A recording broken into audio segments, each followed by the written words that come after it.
হযরত আমিনা বলছেন, আমার গর্ভ থেকে মুহাম্মদ জমিনে কদম রেখেছে, সাথে সাথে নুরানি আলোতে গোটা পৃথিবী আলোকিত হয়ে গেছে। আমি মদিনায় থেকে, মক্কায় থেকে শাম সিরিয়ার প্রাসাদগুলো দেখতে পাচ্ছিলাম, বলি সুবহানাল্লাহ। মক্কায় যারা গিয়েছেন তারা দেখেছেন, মক্কার চতুর্পাশে বড় বড় পাহাড়, চাইলেই নিচের থেকে আকাশ ছাড়া আর কিছু দেখার সুযোগ নেই। অথচ তিনি বলছেন, আমি মক্কার আমার এই ঘরে বসে আমি শাম সিরিয়ার প্রাসাদগুলো স্পষ্ট দেখতে পেয়েছি। সুবহানাল্লাহ। এটা কিভাবে সম্ভব হলো? নূরের আলোতে সব বাধা দূর হয়ে গেল, এমনকি পাথরের পাহাড়ও উন্মুক্ত হয়ে গেছে, যার ভিতর দিয়ে নজর চলে গেছে, বলি সুবহানাল্লাহ।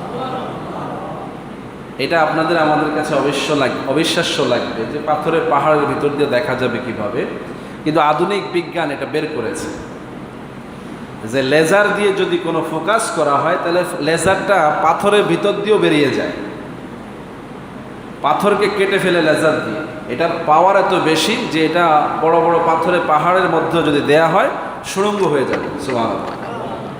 আর আল্লাহর নূরের পাওয়ার হচ্ছে সুড়ঙ্গ হবে না, কিন্তু সব বাধা দূর হয়ে সব উন্মুক্ত হয়ে যাবে। সুবহানাল্লাহ। নুরানি দৃষ্টি দিয়ে মানুষ সব দেখতে পায়। এজন্য আল্লাহ কোরআনে বলছেন, ইত্তাকু ফিরাসাতাল মুমিনিন ইন্নাহু ইয়ানজুরু বি নূরিল্লাহ। সুবহানাল্লাহ। তোমরা মুমিনদের দৃষ্টিকে ভয় করো, কারণ তারা আল্লাহর নূর দিয়া দেখে। আর যখন আল্লাহর নূরের দৃষ্টিতে কেউ কিছু দেখে, মানুষের পেটে কি আছে, ব্রেনে কি আছে, পৃথিবীর কোথায় কি আছে, সব সামনে চলে আসে। বলি সুবহানাল্লাহ। এই কথাগুলো আমাদের অনেক ভাইয়েরা মানতে চায় না। তারা ভাবে এগুলো বানানো কথা, এগুলো গাঁজাখুরি কথা, এগুলো বেদাতি কথাবার্তা। কিন্তু আল্লাহর নবী জমিনে আসার পরে এটা প্রমাণ হয়ে গেছে যে এই কথাগুলো সত্য। বলি সুবহানাল্লাহ।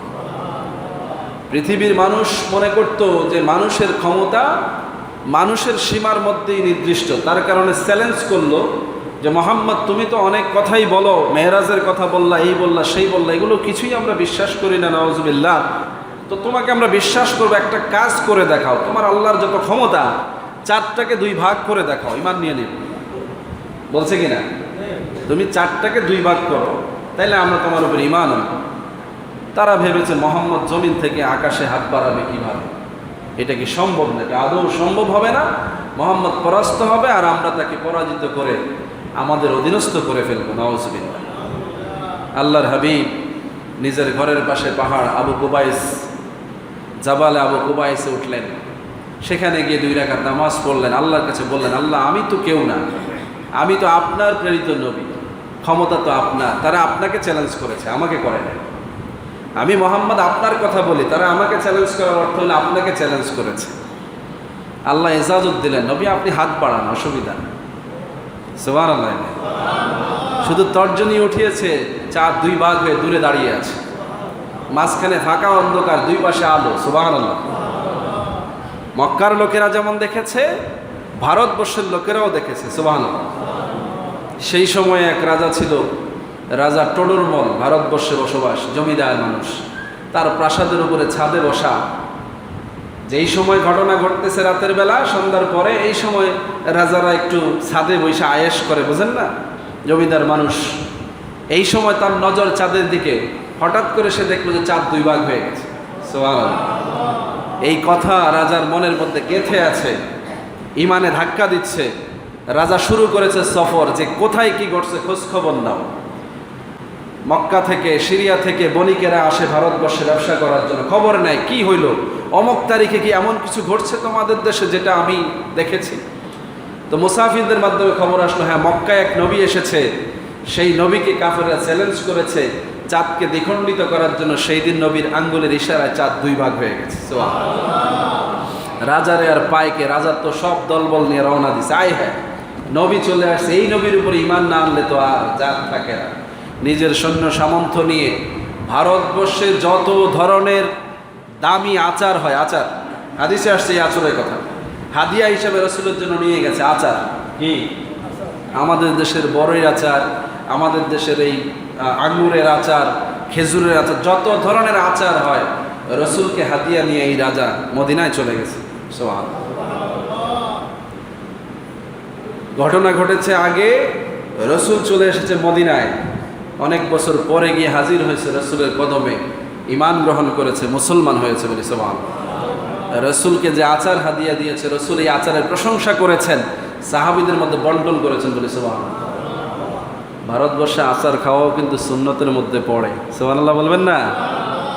ভারতবর্ষের মানুষের প্রতি আল্লাহ রসুলের স্পেশাল নজর ছিল, সুবহানাল্লাহ বলেন। এর প্রমাণ রসুল বিভিন্ন সময় দিয়েছেন এবং কিয়ামতের পূর্বে তার প্রমাণ উম্মতেরাও দিবে বলে সুবহানাল্লাহ।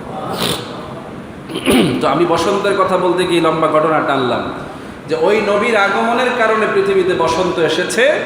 এজন্য আজও পৃথিবীতে রসুলের জন্মের এই মাসটাই হচ্ছে রবিউল আউয়াল, সুবহানাল্লাহ। এবার বন্যা হোক, ঝড় হোক, জলোচ্ছ্বাস হোক, কিচ্ছু আসে যায় না, নবীর আগমনের মাস এটাই সুন্দর মাস, সুবহানাল্লাহ। উম্মতের মনে আনন্দ থাকবে, উম্মত খুশি হবে, এই মাসকেই তারা আনন্দের সহিত উদযাপন করবে বলি সুবহানাল্লাহ। এবার পৃথিবীতে কিয়ামত হয়ে যাক, প্রলয় হয়ে যাক, ধ্বংস হয়ে যাক, কিচ্ছু আসে যায় না, রহমতের নবীর আগমনের মাস এটাই আনন্দের মাস, সুবহানাল্লাহ। কথা বুঝতে পেরেছেন? আনন্দের কথাটা এখান থেকেই আসছে, ঈদ এই জন্য বলা হয়। অনেকে তো এই নিয়ে ফিতনা করে, বোঝে না, ভাবে এটা বুঝি কোরবানির ঈদ, এটা বুঝি ঈদুল ফিতর ঈদ। আরে না বাবা, এটা ঈদ না, এটা তার চাইতে বড় আনন্দ, এটা পৃথিবীর সবচাইতে আনন্দ, এটা সব কিছুর ঊর্ধ্বে আনন্দ, এটা অন্য ইবাদতের সাথে মেলানোর মতো কোনো বিষয় না। এই আনন্দ আত্মিক, এই আনন্দ হৃদয়ের, এই আনন্দ ইমানের, এই আনন্দ হচ্ছে আল্লাহর সাথে বান্দার সম্পর্কের, এই আনন্দ হচ্ছে উম্মতের সাথে নবীর সম্পর্কের, এই আনন্দ হচ্ছে দুনিয়ায় বসে জান্নাত পাওয়ার আনন্দের বলি সুবহানাল্লাহ। তাহলে এটাকে আপনি যদি অন্যান্য ঈদের সাথে তুলনা করেন তাইলে এটাকে বেদাত মনে হবে, কিন্তু এটাকে যদি আপনি মহাব্বতের দিক থেকে, ইমানের দিক থেকে, নবীর মুজিজার দিক থেকে যদি বিবেচনা করেন, দেখবেন এটাই সবচাইতে বড় আনন্দ বলি সুবহানাল্লাহ। সম্মানিত হাজিরিন, রসুলের সাথে বেয়াদবি আর রসুলের শানে গাদ্দারি তো তারাই করে যারা শানে রিসালাতকে স্বীকার করে না, যারা রসুলের আগমনকে বড় বরকত মনে করে না, যারা রসুলকে রহমত মনে করে না, যারাই নবীকে রহমত মনে করে, সাইয়্যিদুল মুরসালিন মনে করে, খাতামুন নবিয়্যিন মনে করে, আল্লাহর শ্রেষ্ঠ মাখলুকাত মনে করে, তারা নবীর আগমনটাকেই সবচাইতে দামি মনে করে বলি সুবহানাল্লাহ। কি বলেন, ঠিক না? এর চাইতে দামি কিছু হতে পারে না। আল্লাহ বলছেন, ওয়া মা আরসালনাকা ইল্লা রাহমাতুল লিল আলামিন, নবী আমি আপনাকে রহমত হিসেবে প্রেরণ করেছি। আপনি চিন্তা করে দেখেন, সমস্ত জগতের রহমত, আলামিন, আলমের বহু বচন আলামিন। পৃথিবী যদি একটা হতো তাইলে আলম বলতেন। অনেক পৃথিবী আছে, অনেক জগৎ আছে, তার মধ্যে ইহকাল, পরকাল, ঊর্ধ্ব জগৎ, পরজগৎ, যত জগৎ আছে, এই সমস্ত জগতের মধ্যে নবী একমাত্র রহমত বলি সুবহানাল্লাহ। রহমত মানে কি? আনন্দ, শেফা, শান্তি, কল্যাণ, ভালো, যত ধরনের যত বরকত আছে এই রহমতের মধ্যে সীমাবদ্ধ। তাহলে ঈদের পূর্বে পৃথিবীতে কি রহমত ছিল না? ছিল না। সোজা কথা, রহমত ছিল না। কি ছিল? আল্লাহর পক্ষ থেকে স্পেশাল দয়া ছিল। বিভিন্ন নবীরা এসেছেন, নবীদের সাথে আল্লাহ স্পেশাল কিছু ব্যাপার দিয়েছেন। বিভিন্ন কওমকে আল্লাহ পৃথিবীতে রাজত্ব দিয়েছেন, আবার ধ্বংস করে দিয়েছেন। কিন্তু রহমত আসার পরে আর কোনো কওমকে ধ্বংস করা হয় নাই। এই পর্যন্ত পৃথিবীতে আল্লাহর নবীর উম্মতদেরকে কাউকে আজ পর্যন্ত জমিন উল্টে ধ্বংস করা হয় নাই, তাদের রাজত্ব কেড়ে নেওয়া হয় নাই, বরং তাদের উপরে বারবার মুসিবত আসছে, আল্লাহ মাফ করে দিয়ে আবার তাদেরকে উম্মত হিসাবে স্থায়ী করে দিয়েছে বলে সুবহানাল্লাহ। এটা রহমত, কারণ এই রহমত হারায়া যাওয়ার মতো রহমত না। কোনো মানুষের চেহারা বিকৃত করা হয় নাই, কোনো জাতিকে মানুষ থেকে বানর বানানো হয় নাই, কোনো মানুষকে জমিন উল্টে দেওয়া হয় নাই, কোনো মানুষকে ধসিয়ে দেওয়া হয় নাই, কোনো মানুষকে পাথর বানিয়ে দেওয়া হয় নাই। এটা নবী রহমত হিসাবে আসার কারণে হয়েছে বলে সুবহানাল্লাহ।